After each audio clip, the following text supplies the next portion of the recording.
If you enjoy listening to career conversations, why not become a member of the Royal College of Physicians of Edinburgh? Our membership provides you with access to the RCPE educational portal, the live evening medical updates, and you have options to view the symposia both in person or online. If you would like to learn more about this, please go to the Royal College of Physicians of Edinburgh website.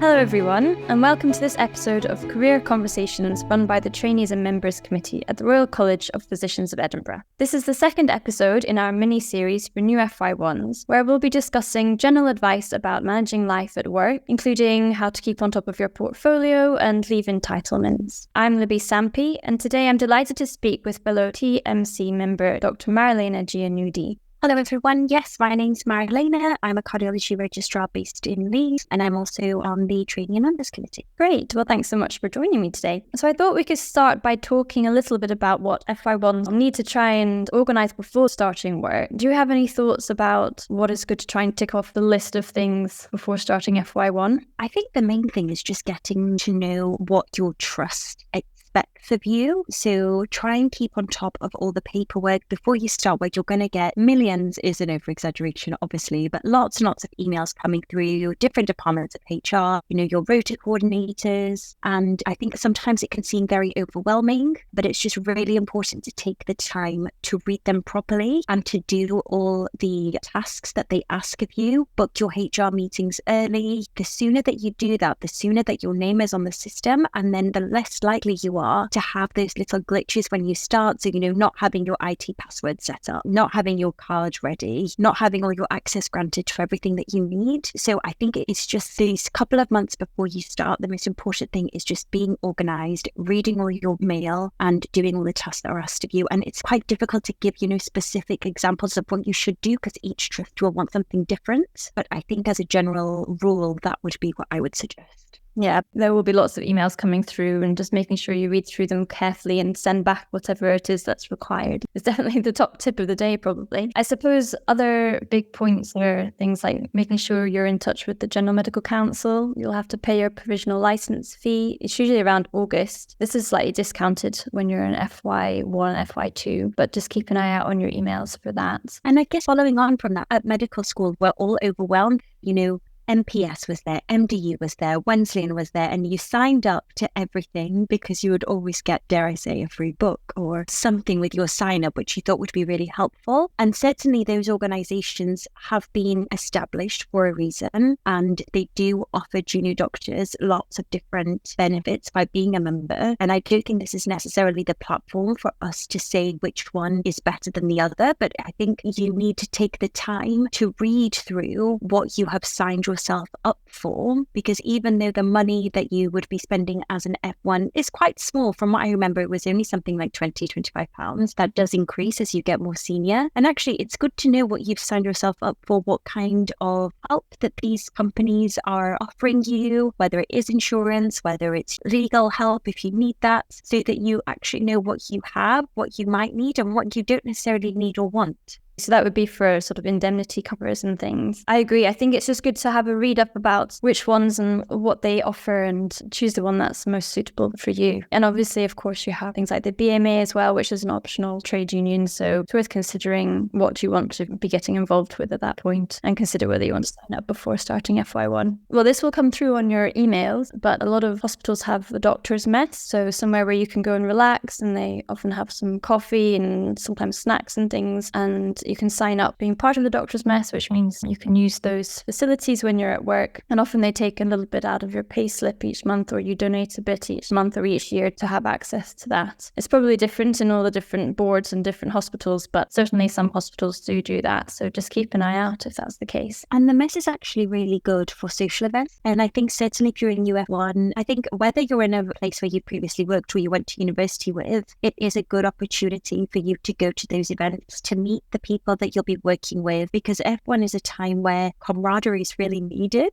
And I don't think anyone fully knows what you're going through other than the other F1s. And whether you're starting a new trust in a different city and you don't know anyone, or actually you feel as if you've got your support network of friends from the university you went to, I think it's a really good way to meet people and to build up your social network whilst working, which will actually help your work life as well a lot. They often do have events throughout the year, which are always good fun. I suppose just something that is useful to be aware of come August, you do have to pay for a lot of things. So you have GMC fees, indemnity, but also probably deposits for flats if you're moving around the country and you obviously haven't had your first paycheck yet. So it's just worthwhile being aware that there might be quite a big expense in August and just preparing for that as best you can. And the only other thing is parking. So hospital parking, take the time to, if you are entitled to a parking permit, get it organised before you go. If you're not entitled to a parking permit, plan your visit before you go to the hospital and your travel every day. So it's all those little things of what life is going to be like from August onwards that you just need to try and troubleshoot before you start to make the start easier than it otherwise would be. And jumping off the back of that, checking whether you're entitled to travel expenses, because sometimes you need to get insurance on your car that covers business travel. It's just worth looking into that so you know what you're entitled to and how to claim it. I think it would be good to chat a little bit about supervisors and who clinical and educational supervisors are. So every year of training, you will have your clinical and your educational supervisor. Usually when you start F1 and on your first job, your educational supervisor will also be your clinical supervisor. So in your first job, one of the consultants will be tasked to be your supervisor, and they will be there to give you advice, both clinically, and they'll kind of follow you throughout the year. And I think certainly in some hospitals and trusts, your F1 educational supervisor may actually follow you on through F2 as well. But usually your first supervisor of the year acts as both, and then they remain your educational supervisor throughout the year. And as you change your jobs, your clinical supervisor will change. And I think getting to know your supervisor is really, really important. Taking the time to organize your first meeting with them, I would say ideally within the first month of starting work, even more ideally within the first 2 weeks, is essential, because they will want to get to know you, will want to get to know who you are as a person, what you want to achieve from the job, how they can help you achieve that. And also they're very good at troubleshooting, whether it's a problem that may arise clinically, whether it's a problem that may arise personally, whether it's a problem that may arise that could affect how you work or the way you want to work. These are people who have been put in the roles because they've had lots of experience in dealing with trainees, and they have had training themselves as to how to be a supervisor. And it's really important that you try and establish some form of working relationship with them. Obviously, some people might not get on 100% with their supervisor, so it may just be that it's a purely working relationship and they find that they could go somewhere else for pastoral support or mentoring. But ultimately, your supervisor, especially your educational supervisor, is responsible for you, so much so that your portfolio will require for you to meet them on a regular basis and to fill out forms to say that you have done so. I think that's a great summary, really. I think probably the main thing is try and reach out to your supervisor early within the first week or two. It's good to find out who they are, email them proactively and organise a meeting. So you'll have your first meeting, and it's really good to set out your aims for the block and just figure out what experiences you can have on the wards or, even clinics and things, and plan this with them. And then you'll have a meeting at the end also to sort of sign you off for the block. And depending on the supervisor, you might have sort of mid-block or ward rounds with them. It really depends on the hospital and the department itself. But you should have at least 2 meetings with them at the start and the end, if not more. I suppose that leads us quite nicely onto portfolio. For anyone who hasn't heard about portfolio or knows what it is, essentially it's something that you will be doing for a long time. For FY1 and FY2, you will have online portfolios. Different regions of the country have different online portfolios, I think. So England have Horus and Scotland have Turas, for example. But at the end of the day, you're all expected to have the same requirements to progress past FY1 and FY2. So that includes a certain number of learning hours, supervised learning experiences where someone's watched you take a history and given feedback, and then multi-source feedback from members of the MDT that you reflect on with your supervisor. And as I say, usually you have meetings with your supervisor to sort of keep an eye on how things are going with your portfolio along the block, make sure you're on track. Do you have any advice, Marilena, about how to keep on top of your portfolio as you're working? What I tend to do, because I'm quite a visual person, is I created a spreadsheet of everything that I needed to get done in my portfolio. And whether that was, a curriculum requirement or one of the practical skills, as soon as I got that signed off or like matched something to the curriculum, I would put a tick in the box to say that I did that. And that was very good visually for me to see what was missing, what I still needed to do. But it also really helped when I went to my supervisor meetings, because your supervisors don't have that much time and they will need to scroll through your portfolio to see what you have, what you don't have. If you go there organized and you say, look, I've got this, this and this, I'm still struggling to get this procedure, or I don't know how to map to this part of the curriculum, then they can advise you on how to do that. Well, who do you contact for, a cardioversion or an NG tube, or come to my clinic and we can talk about this and I can sign you off. And I think that's just a really good way of keeping on top of it. Obviously, everyone has their own way of doing it, but I think it's something that you need to think about at the start of the year, especially when you're first starting off. It can seem quite overwhelming. Oh, I'm starting on course and I have to do this portfolio. And you can quite easily fall into this can wait, this can wait, this can wait. And what's really important to remember is your portfolio isn't going to be checked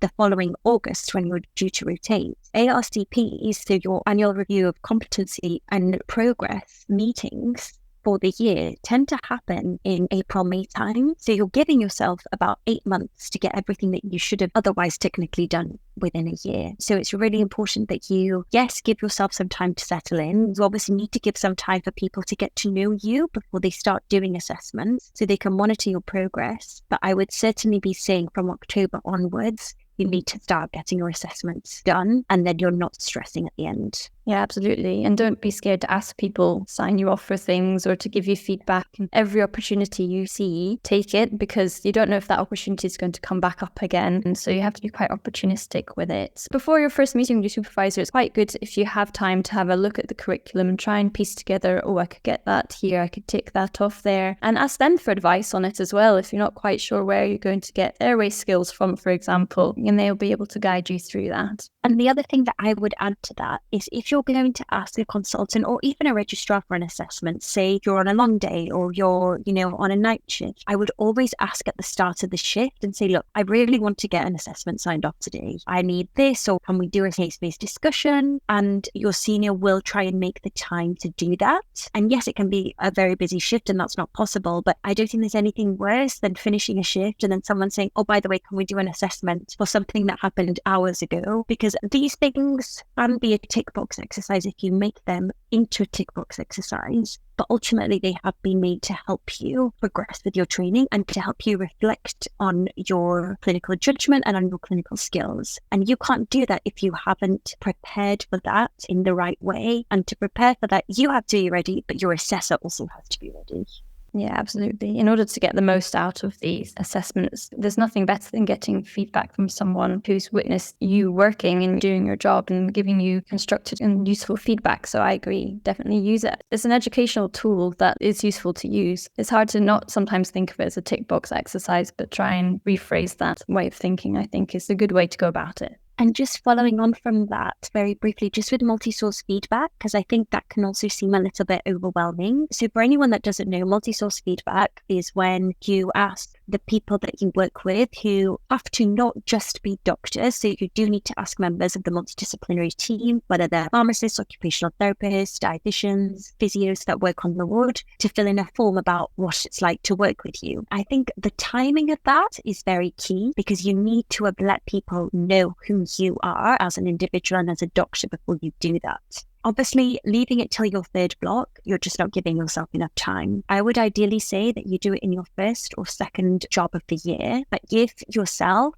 2 to 2.5, 3 months to settle into the job. And then a little bit before you rotate, you send out the multi-source feedback. I would ask people, would you be happy to fill this in for me? What we tended to do, because everyone was asking for it at the same time, was create a list and we would just put it in the doctor's office. We would ask all members of the MDT, would you be happy for us to send you a form? And then everyone could just take the emails from the same list. And if you ask, and then feel free to chase some people up. Sometimes you'll find that people can be slow to reply, but just make sure that that's done early, but having given yourself enough time for people to get to know you. Absolutely. I think definitely try trying to do it in your first or second block is a definite. You can't really squeeze it in the third, given that April, May is when the RCPE is. That's a good summary of the portfolio. I thought as well, sort of important parts of FY1, FY2 starting work is annual leave and study leave. Obviously, it differs from department to department how you would request annual leave. Sometimes you need to email the rota coordinator in advance. Sometimes your annual leave is blocked into the rota and there's a little bit of wiggle room to switch with people, but sometimes it's difficult. Do you have any advice about annual leave requests and how to go about requesting that? I would just try and plan it early. I would have a look at your rota. As soon as you get it, you get that 6 weeks before. If there's an event that you know is a must not miss for you, whether it's that you're getting married, your best friend's getting married, you want to go on a once in a lifetime trip, I would tell the rota coordinator as soon as that email is released. Yes, they may not be able to do anything about it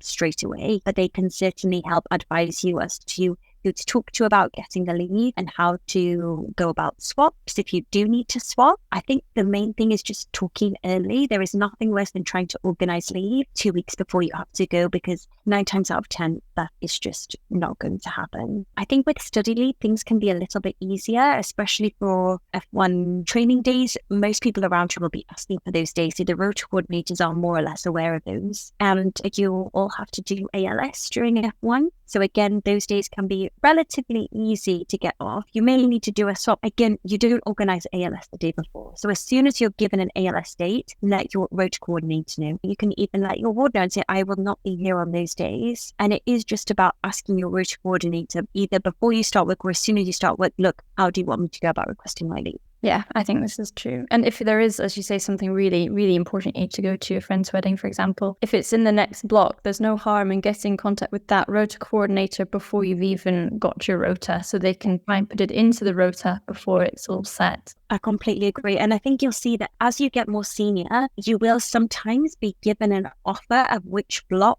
you would like to work in within a rota, because they do just tend to be recurring weeks that you have, and that just gets you in the mode of trying to plan ahead. I don't necessarily think that would be the same for F1, F2. It might be, but certainly just talk early. Do not leave anything last minute.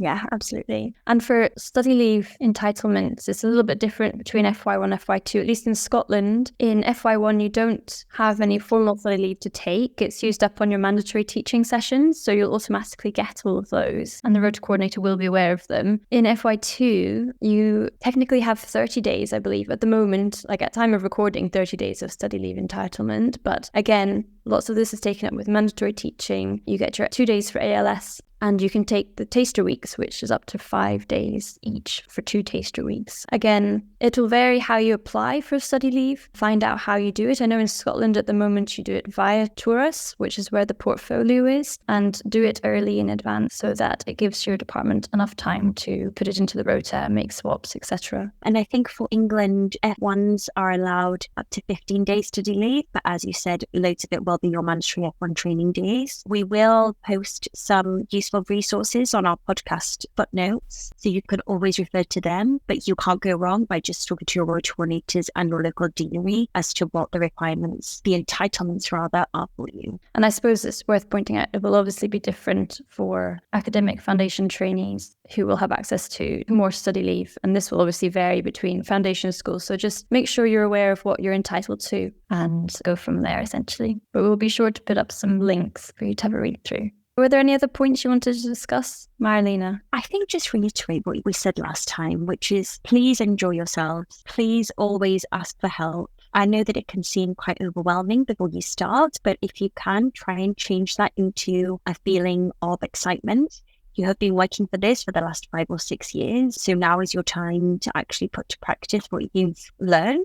And do please just speak out, whether, as I said, it's clinically, or whether you're struggling, there is always somebody there, whether it's your supervisor, whether it's a senior reg, whether it's another consultant you get on with, whether it's the foundation course lead, there's always somebody there to listen to you. So please just enjoy yourself. That's what I want to really get across here. I think that's a perfect way to end the podcast. Thank you so much for chatting with me, Marilena. No, thank you. And good luck everyone starting.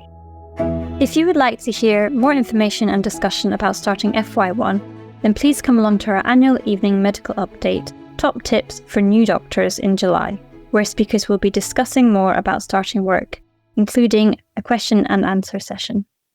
Please find more details on our website. We hope to see you there.